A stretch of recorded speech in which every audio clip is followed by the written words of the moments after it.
मस्तक से लगा लेता है तो उस पापी का भी उद्धार हो जाता है। उद्धार हो, बड़ी महिमा है पतिव्रता।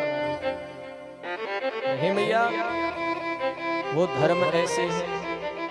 अच्छा यहाँ धर्म बताए जा रहे हैं तो ध्यान से सुनो।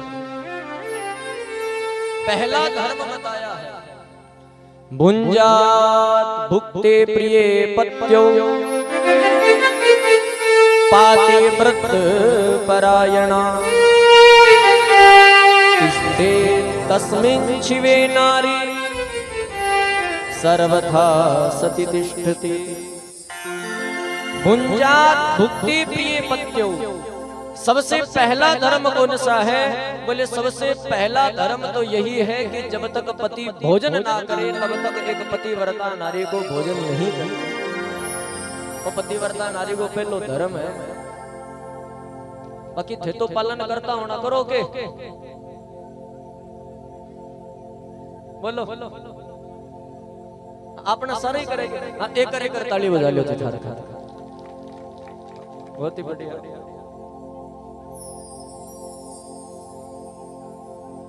अब बहुत सी माताएं कहते हैं कि महाराज आप कहते हैं चलो आपकी बात मान ली, ठीक है कि पतिव्रत धर्म का पालन करना चाहिए। जब तक पति भोजन ना करे तब तक पत्नी को भोजन नहीं करना चाहिए, आपकी बात मान ली। परंतु आप बताओ अगर महाराज पति कठी गेड़ा हुए फिर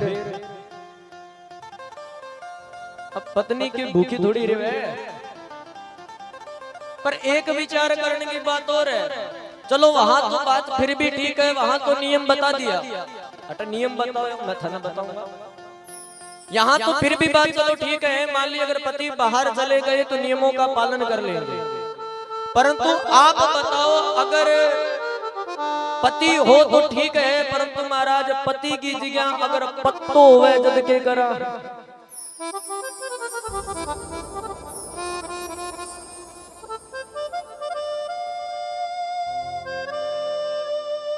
अच्छा पत्ता को मतलब तो समझो। हाँ हनुमान दादा समझो। आपना तो कोनी हो, आपना तो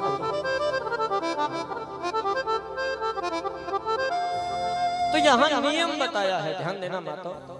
अगर पति कहीं बाहर चला जाए, अगर महाराज देर रात्रि से अगर पति घर आता हो तो यहाँ उपाय बताया है। कौन सा उपाय? आप भोजन बनाओ और भोजन बनाने के बाद में जितना पति भोजन करते हैं उतना भोजन एक थाली में लो, और थाली में लेने के बाद में अपने पति की एक फोटो लो, भोग लगाओ। भोग लगाने के बाद में वो भोजन किसी गाय को खिला दो, किसी संत को खिला दो, किसी भूखे को खिला दो। और भोजन खिलाने के बाद में स्वयं भोजन करो। इससे आपका पतिव्रत धर्म नष्ट होने वाला नहीं है। धर्म का पर आजकल तो महाराज भोग लगाने की जरूरत ही कोनी है। फट फोन करके पूछ ले, व्यवस्था है आजकल का। अच्छा एक कुछ जगह ऐसा भी हो जाता है। एक दिल्ली में रहने वाली एक कोई देवी जी, अब रात्रि का समय महाराज कोई 11 से 12 बज रहे होंगे, भ्रमण कर रही थी, टहल रही थी बाहर। तो एक वृद्धा माता जी ने देखा, पूछ लिया अरे बेटा ये बाहर क्यों टहल रही हो? वो देवी कहती है कि मैया क्या बताऊं, अभी तक भोजन नहीं किया। भोजन नहीं किया, हाँ हमारे वो नहीं आए हैं, भोजन नहीं किया। माता जी कहते अच्छा बेटा ये तो बहुत अच्छी बात है, इस जमाने के अंदर भी तुम इस पतिव्रत धर्म का पालन करती हो, ये तो बहुत अच्छी बात है।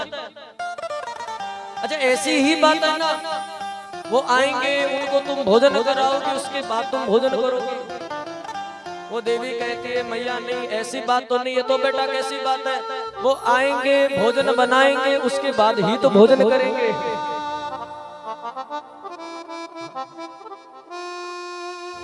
तो महाराज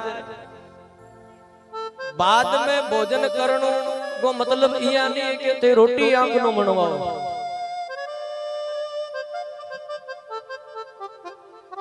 भोजन तो थानी बनाना है। ये पहला नियम है भोजन। हमारा पीछे जगह भाई बंधु बैठे ने बहु निवेदन है कि थे बोले विष्णु भगवान की।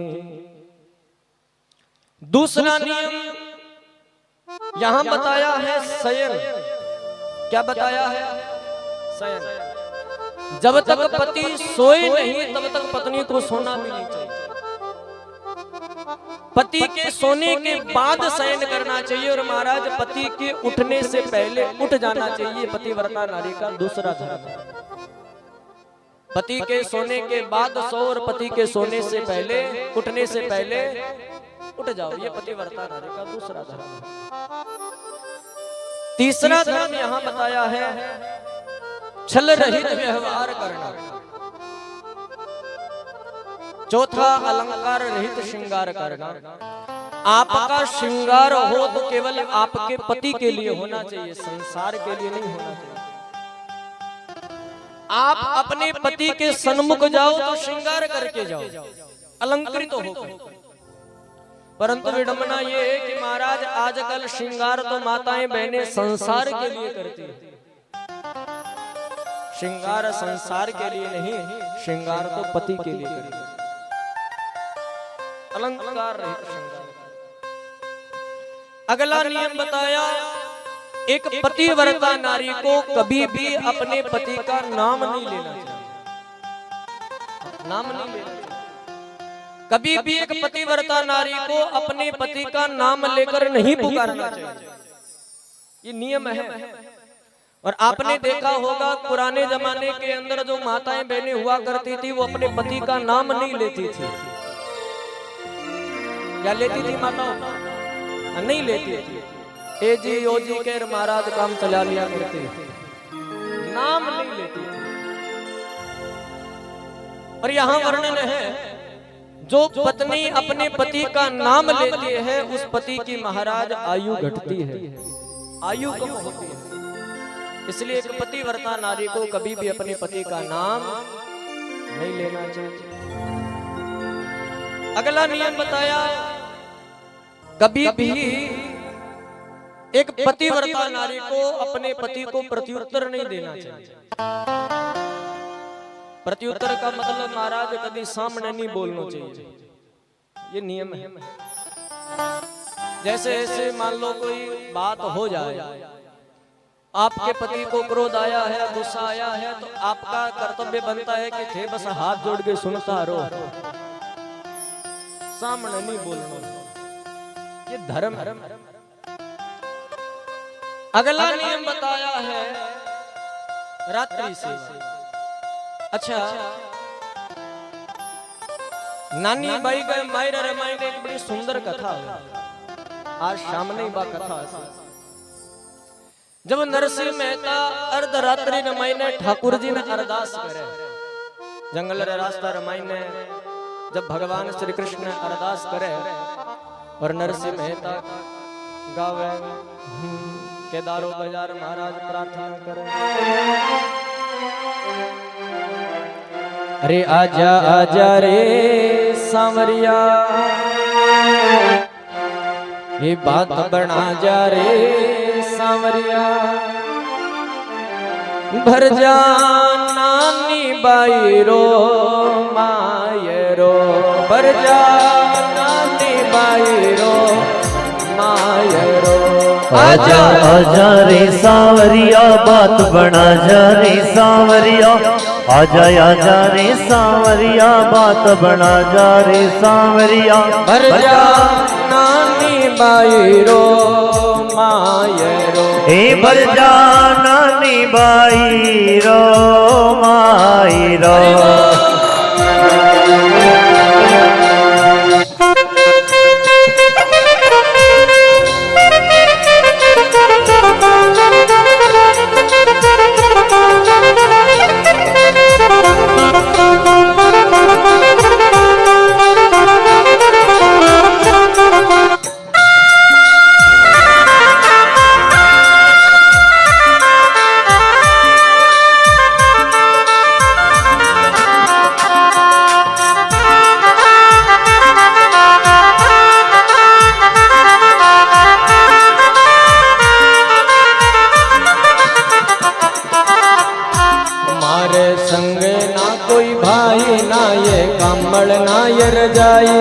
अरे संगे ना कोई भाई ना ये कामल ना ये रजाई, मारे संग ना कोई भाई ना ये कामल ना ये रजाई, अरे संगे ना कोई भाई ना ये कामल ना ये रजाई, ये सूर्या दुखड़ा पावे मायरो, ये तो सूर्या दुखड़ा गावे मायरो। आजा आजा रे सांवरिया बात बना जा रे सांवरिया, आजा आजा रे सांवरिया बात बना जा रे सांवरिया, भर जा नानी बाई रो मायरो, अरे भर जा नानी बाई रो मायरो।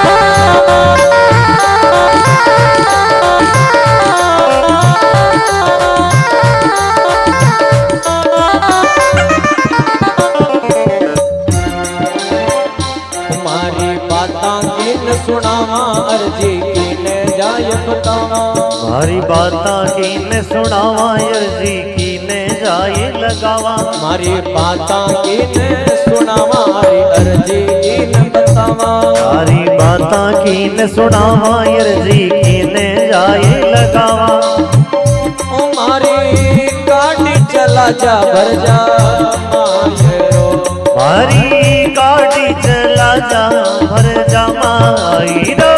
आजा आजा रे सांवरिया बात बना जा रे सांवरिया, आजा आजा रे सांवरिया बात बना जा रे सांवरिया, भर जा नानी बाई रो मायरो, भर जा नानी बाई रो मायरो, भर जा नानी बाई रो मायरो, भर जा नानी बाई रो मायरो। बोले भक्त वत्सल भगवान की जय। जब महाराज अरदास करी अर्धरात्रि रमायने तो द्वारिका रमायने सुत्या सुत्या ओज क्या है, ठाकुर जी काची निंदा रमायने ओजल्या,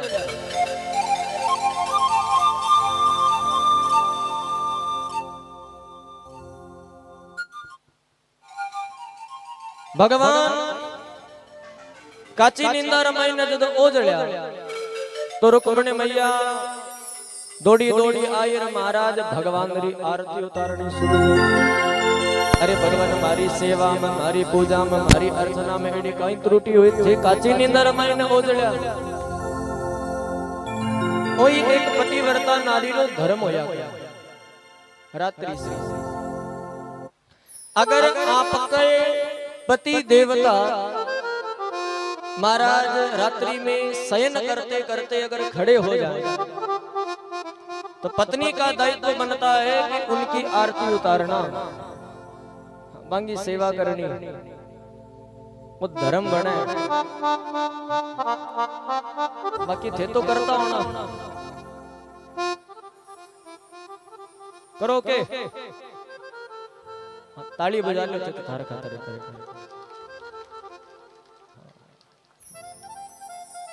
दादा आरती ना तो आरतो तो उतारी दे, ना तो पड़े और ना पढ़न दे, पर वो एक धर्म हो जाए। अगर पति देवता अर्धरात्रि रमायने खड़े हो जावे तो पत्नी को दायित्व बने कि बन पूछनो कि एडी कई बात हुई थे, काची निंदा रमायने किया खड़ा होया, तो धर्म बने। अगला नियम बताया है, कभी भी एक पतिव्रता नारी को महाराज द्वार के ऊपर तांग झांक नहीं करनी चाहिए। घर के बाहर क्या हो रहा है क्या नहीं हो रहा इससे आपको कोई भी लेना देना नहीं, वो धर्म है। कभी भी एक पतिव्रता नारी को किसी दूसरे व्यक्ति के घर का भेद अपने घर में नहीं बताना चाहिए और अपने घर का भेद भी बाहर नहीं बताना चाहिए। ये धर्म है, कभी नहीं बताना चाहिए। अगला बताया, पति की आज्ञा के बिना तीर्थ यात्रा भी नहीं करनी चाहिए। अगर आपके पति देवता ने कहा है कि आप तीर्थ यात्रा करने के लिए जाओ तो तीर्थ यात्रा करनी चाहिए। अन्यथा महाराज अगर आपके पति देवता ने मना कर दिया तो आप तो उनके चरणों की सेवा करो। बांगा चरणा में सारा तीर्थ है, उनके चरणों की सेवा करो।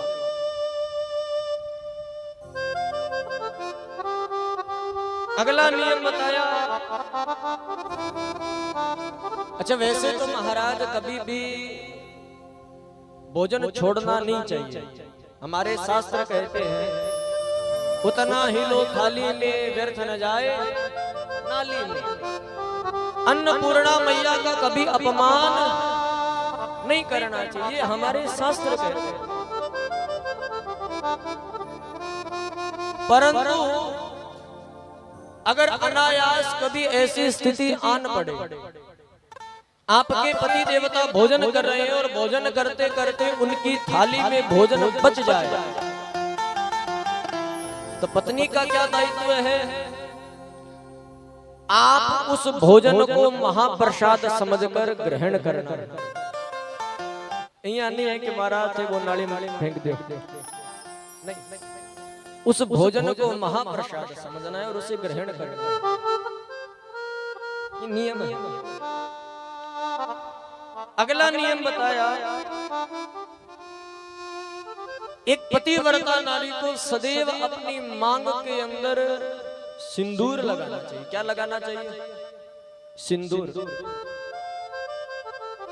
सिंदूर लगाने की बड़ी महिमा है। अच्छा किसी ने पूछ लिया, बोले महाराज ये मांग के अंदर माताएं बहनें लाल ही रंग का क्यों सिंदूर भरती हैं? अच्छा एक महात्मा जी कहते हैं कि लाल रंग जो होता है वो खतरे का निशान होता है। लाल रंग की वो निशान हुआ है, खतरा को निशान हुआ है। हाँ। अच्छा पहले जब विवाह होते थे माताएं बहनें जब मांग बनाती थी तो वह मांग भी सिद्ध होया करती, होती कि नहीं होती? मांग सिद्ध होया करती। तुम्हारा भाई बंधु भी मांग मैंने लाल रंग भरा करता है, यानी लाल रंग में सिंदूर भरा करता है। आजकल तो विडंबना है कि मांग भी टेढ़ी मेढ़ी हुए, पर हमारा भाई बंधु फिर भी लाल रंगो सिंदूर भरे। क्यों? क्योंकि धारली मांग मारली मांग में सीमित होनी चाहिए।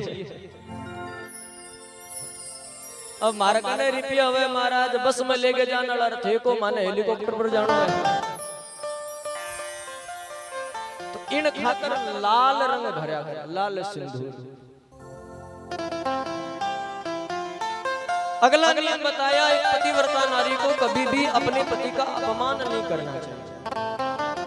कभी अपमान नहीं करना। ना तो आप अपने पति का अपमान सुने और ना आपको अपने पति का अपमान करना है। ना सुनना है ना करना है। कल की ही कथा में आप श्रवण कर रहे थे, मां सती ने जब अपने पति का अपमान सुना तो सुनते ही अपने शरीर को जलाकर भस्म कर दिया। क्यों? क्योंकि मां सती कहते हैं कि हे पिताजी आपको तो कोई दंड नहीं दे सकती क्योंकि मैं आपकी कर्जदार हूँ, परंतु अब मैं इस शरीर को रख भी नहीं सकती क्योंकि मैंने इन कानों से अपने स्वामी अपने पति की निंदा को सुना। इस शरीर को रख भी नहीं सकती।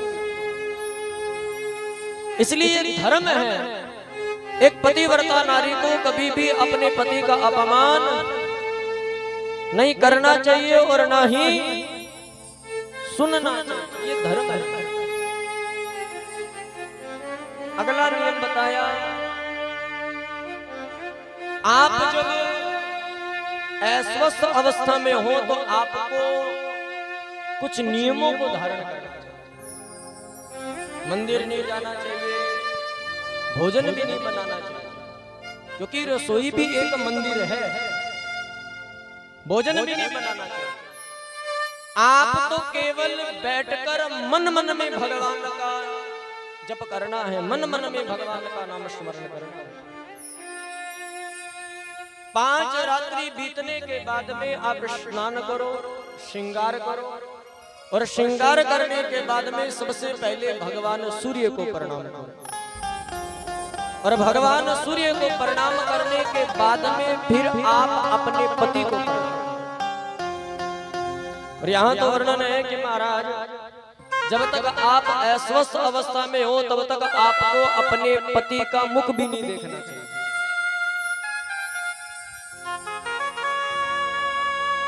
अगला नियम बताया, एक पतिव्रता नारी को अपने पति के अलावा किसी को प्रणाम नहीं करना चाहिए।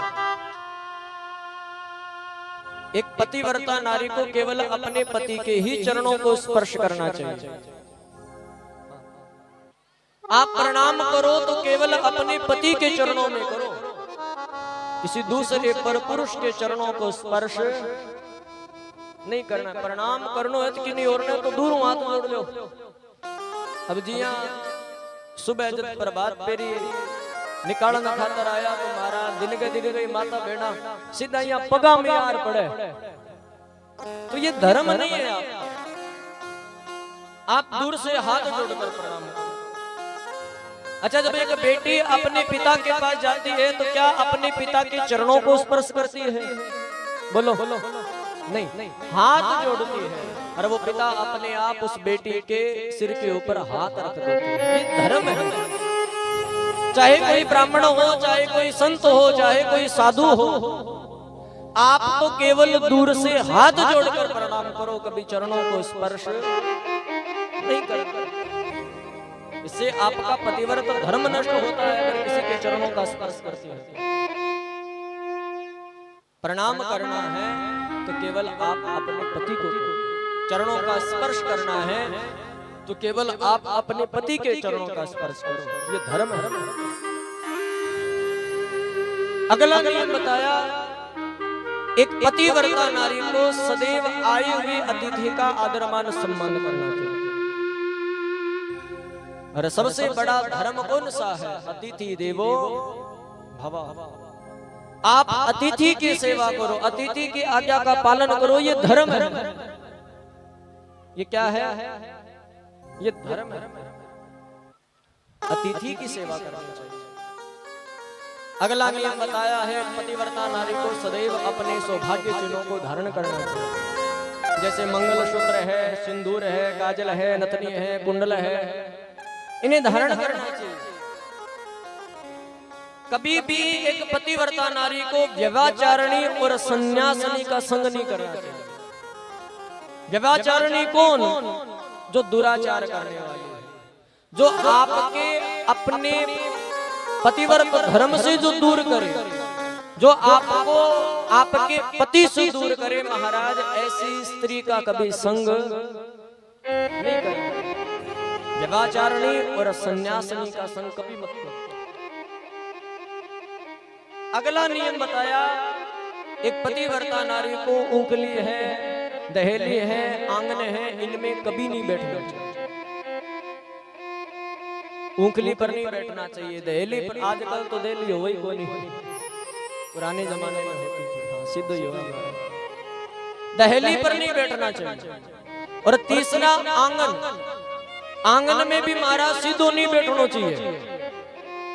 आसन लगाओ, निस तो महाराज पीढ़ो डाल दो, मुद्दो डाल दो, उसके ऊपर बैठो, पर सीधा आंगन में भी कभी नहीं बैठना चाहिए। धर्म है। अगला नियम बताया, आप अपने पति के सुख में सुखी रहो और आप अपने पति के दुख में दुखी रहो। ये पतिव्रता नारी का धर्म है। आपके पति को सुख है तो आप आपके पति के सुख में सुखी रहो, और अगर महाराज आपके पति को दुख है तो आप भी अपने पति के दुख में दुखी रहो। अब यहाँ नहीं है कि जिता दिन सुख हो बिता दिन तो महाराज मैं थारा साथ है, मैं थारी संगिनी। अरे जिया ही सुख खत्म होयो दुख जिया ही आयो तो ठीक है, मैं इते आपका पीर जाइयो। ऐसा भी नहीं होना चाहिए। अगला नियम बताया है, एक पतिव्रता नारी को कभी भी अपने पति को तू कहकर नहीं पुकारना चाहिए, तू नहीं कहना चाहिए। जो पतिव्रता नारी अपने पति को तू कहती है वो अगले जन्म में गूंगी होती है, तू नहीं कहना चाहिए। जो पतिव्रता नारी इन धर्मों का पालन करती है वो नारी बड़ी धन्यवती होती है, उसके माता पिता धन्य होते हैं, वो कुल धन्य होता है जिस कुल के अंदर ऐसी बेटी जन्म लेती है, ऐसी बेटी जन्म लेती है। और विचार करना, केवल यश को कीर्ति को बढ़ाने वाला बेटा ही नहीं होता, बेटियां भी हमारी कीर्ति को बढ़ाती है और बेटियां भी हमारे यश को बढ़ाती है, बेटियां भी बढ़ाती है। अरे पुत्र तो केवल एक कुल को तारता है, बेटा केवल एक कुल को तारता है, बेटियां तो महाराज तीन तीन कुलों को तारती है।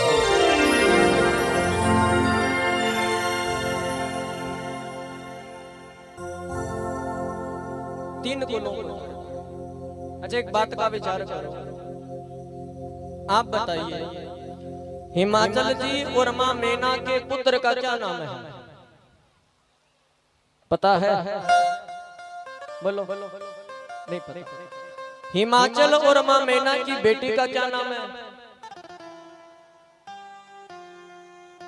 पार्वती। क्या नाम है? पार्वती। क्योंकि हिमाचल जी और मां मैना संसार के अंदर समाज में बेटे की वजह से नहीं जाने गए, हिमाचल जी और मां मैना समाज में बेटी की वजह से जाने गए, बेटियों की वजह से। महाराज जनक और मां सुनैना भी समाज में पुत्र की वजह से नहीं, महाराज जनक और मां समाज के अंदर बेटी की वजह से जाने गए, मां सीता की वजह से जाने गए। इसलिए महाराज बेटियां भी बड़ी धन्यवती होती है और बेटियां भी हमारे कुल को तारने वाली होती है। अच्छा यहाँ भेद बताए हैं, ध्यान देना इस बात पर आप। यहाँ भेद बताए हैं, एक पतिव्रता नारी की भी कोटियां होती है, तीन कोटियां होती है, तीन भेद होते हैं, उत्तम मध्यम और निकृष्ट। उत्तम पतिव्रता नारी के कौन से भेद है?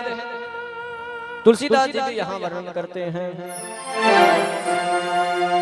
उत्तम के यस बस मन माही, बस मन माही, सपने हो आन पुरुष जग नाही।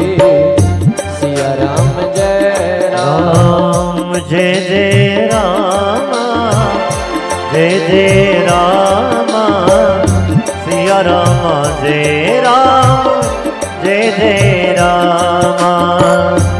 उत्तम के यस बस मन माही, उत्तम के यसी बसियत माही, सपने हो आन पुरुष जग नाही।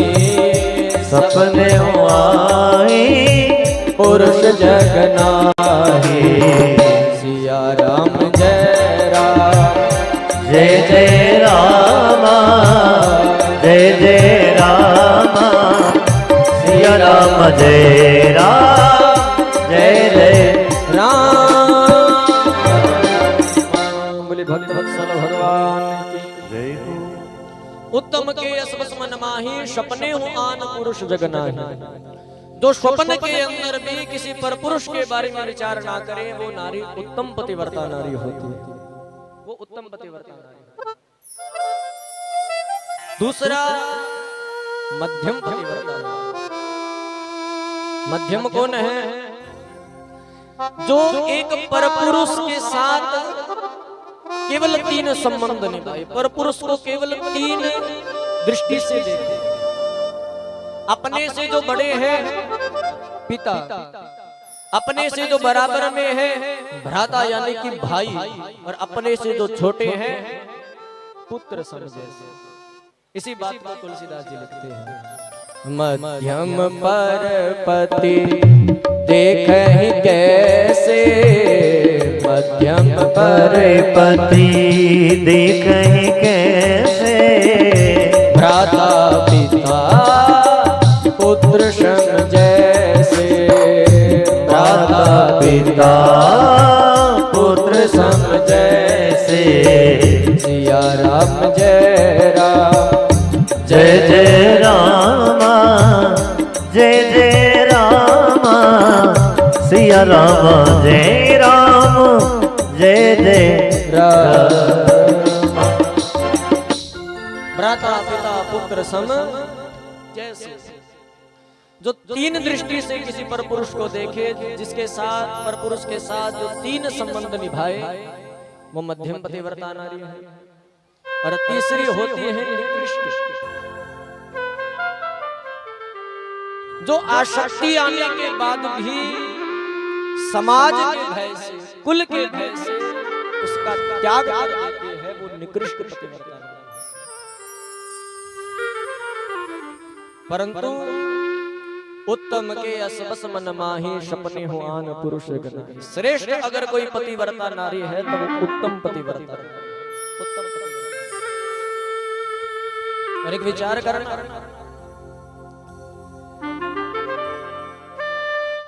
हमारी जो माताएं जो बहनें होती हैं, इनको तो महाराज स्वप्न के अंदर भी सुख की अनुभूति नहीं होती।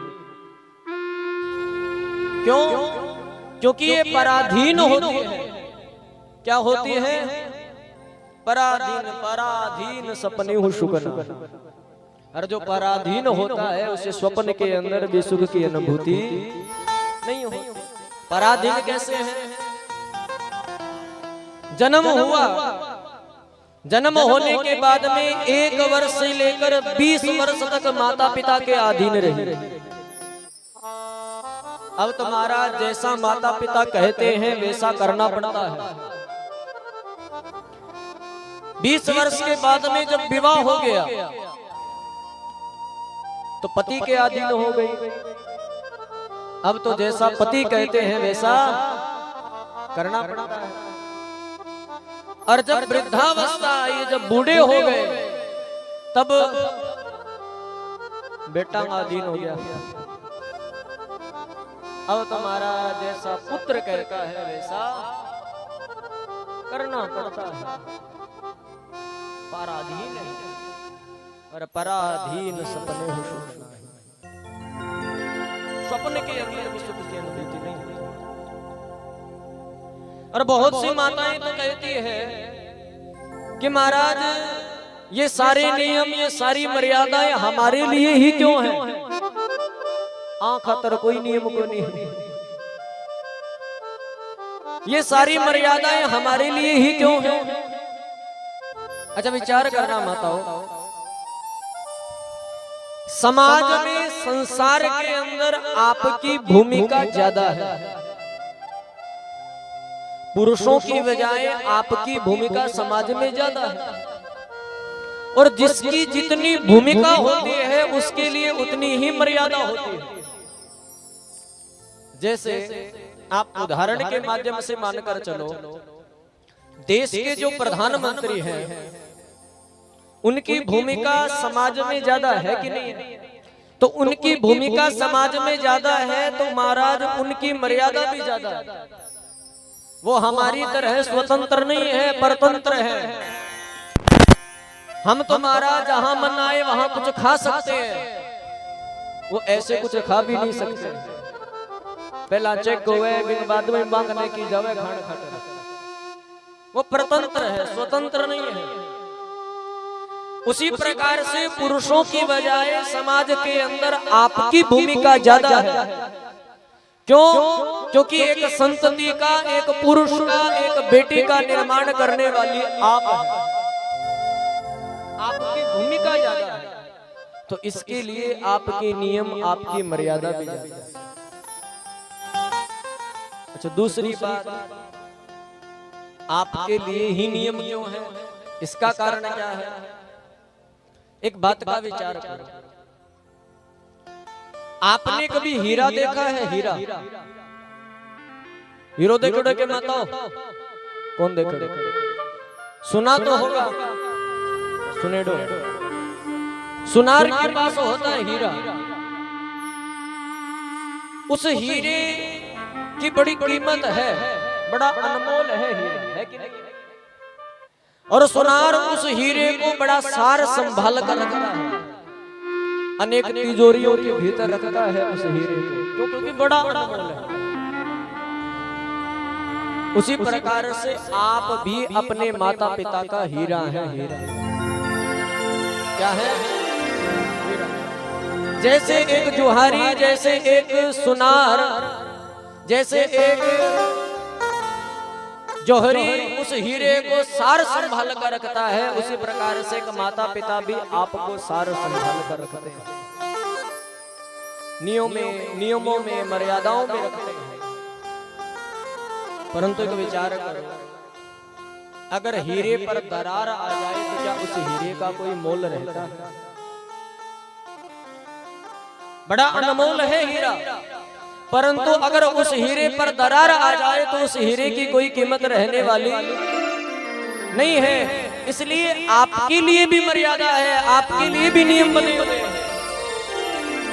आप भी जब तक इन मर्यादाओं में हैं, आप भी जब तक आपके घर के संस्कारों में हैं, तब तक आप बची हुई हैं।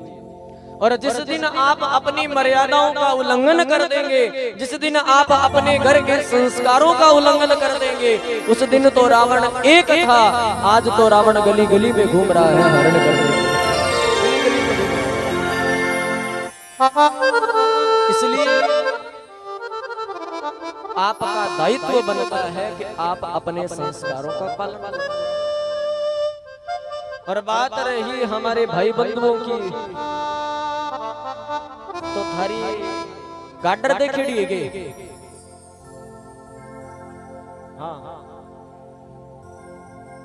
हमारा भाई बंधु तो वह गाडर है। अच्छा, बारिश आवे, चाहे मैं आवे, चाहे आंधी आवे, तो भी वह गाडर बाहर ही पड़ी रहे। रे अगर जंग भी लाग जे नहीं तो भी वह बिक जे। बिके कि कौन बिके? बिक जे हमारा। इनका जीवन तो उसकी तरह है। तो एक खातर मैया, आपका जीवन बड़ा अनमोल है, क्योंकि आप हीरा हैं। इसलिए आपको अपने पतिव्रत धर्म का पालन करना चाहिए। बोली विष्णु भगवान की। पर बाकी ते समझ तो ज्ञानी, समझ आवे के मातो उल्टो ना कर दियो। बा मेरे एक बात याद आ जाए, क्या दूं के? हाँ, फिर ठीक है। एक जगह कथा चल रही, अब महाराज चौथे दिन की कथा। अच्छा, शिव पुराण के अंदर पतिव्रता नारी का धर्म 5वें दिन आवे, और भागवत में चौथे दिन की कथा में। अब जी कथा करने लग गया तो एक माता जी आया। माता जी आ रखा, महाराज आज थारो नून तो मारे घरे। ठीक है माता जी, चौधरी साहब को नाम के कोई नाम तो नहीं लेना चाहिए, फलाना राम जी। हाँ, अब कथा विराम करी। हमारा सेवादार ने पूछो भी फलाना राम जी घर कटे सी है? बोले दादा सीधा सीधा उड़ जाइयो, अर्ज की सौंज की ऊंची कोठी नीवा बांगी है। अब ठीक है, अब गया चौधरी साहब का घरे। माता जी घरों बाहर जाने लग रहा। माता जी माने कहा महाराज ते गेस्ट रूम में बैठो हूं, मैं थोड़ी मैं आपके पड़ोसन करने जा रहा हूं। ठीक है, अब महाराज गेस्ट रूम में जा रहे बैठा, तो गेस्ट रूम के बिल्कुल सामने रसोई, बिल्कुल सामने आगन्य कोने पर रसोई। अब रसोई महाराज एक आश्चर्य देखो, कहीं देखो काला रंगा कोट पैंट पहरेड़ा, काला रंगी टाई लगाईडी, काला रंगा जूता पहरेड़ा, काला रंगी चश्मा लगाईडी, हाथ में सोने की बिंटी, गला में सोने की चेन, आचो परफ्यूम इतर छिड़कड़ो और महाराज भांडा साफ करने लगा। क्योंकि हो सके कोई बड़ी बात तो नहीं, ऊंचा मकान है, नौकर होना, तनख्वाह ज्यादा देता होना, ठीक है। अब माता जी आया, भोजन लगायो, अब वो क्या करेंगे कि महाराज खाए बिना तो रे जमा पर पूछे बिना वो नहीं रही। मन में विचार आयो जे वे तो आप माता जी ने पूछा तो सही। हाँ, अब माता जी भोजन लगाने लग गया। मैं क्यों माता जी की बात पूछूं के बुरो तो न मानो ना, महाराज पूछो के पूछना चाहो। मैं क्यों माता जी एक बात बताओ, कहीं मैं क्यों थे तारा कोई नौकरान की तनख्वाह तुनका ज्यादा ही दोगे? माता जी का नौकर मैं क्यों? हाँ, माता जी का महाराज मारा तो नौकर है ही कोई नहीं। मैं क्यों माता जी अभी देखियो थोड़ी देर पहला काला रंगी टाई लगाईडी, चश्मा लगाईडी, महाराज जूता पहरेड़ा, परफ्यूम लगाईडो, हाथ में गला में सोने की चेन और बर्तन साफ कर ला रहे थे को नौकर है ही कोई। अच्छा बे के तो ना ना नौकर को नहीं तो माता जी मारे बे है, बे तो भंडा साफ करो। बोले महाराज आज ही शुरू करे, तई तो जोर लगा लगा के कहने लग रहा। मैं क्यों माता जी मैं इसी किसी कथा शुरू कर दी जो आऊंता ही थे, टोकरियों पकड़ा दियो। माता जी का महाराज तई तो जोर लगा लगा के वाह कि नारी ने पति बरता होना चाहिए, नारी ने पति बरता होना चाहिए, नारी ने पति बरता होना चाहिए। मैं तो फिर इया ही बरता आज ही दियो टोकरियों। तात्पर्य ते समझ तो ज्ञानी, पति बरता को मतलब पति ने बरतनों को नहीं, पति की सेवा करनी है।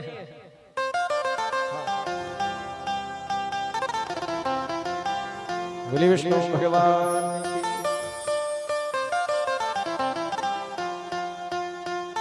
मैया पार्वती को पतिव्रता नारी के धर्म बताए।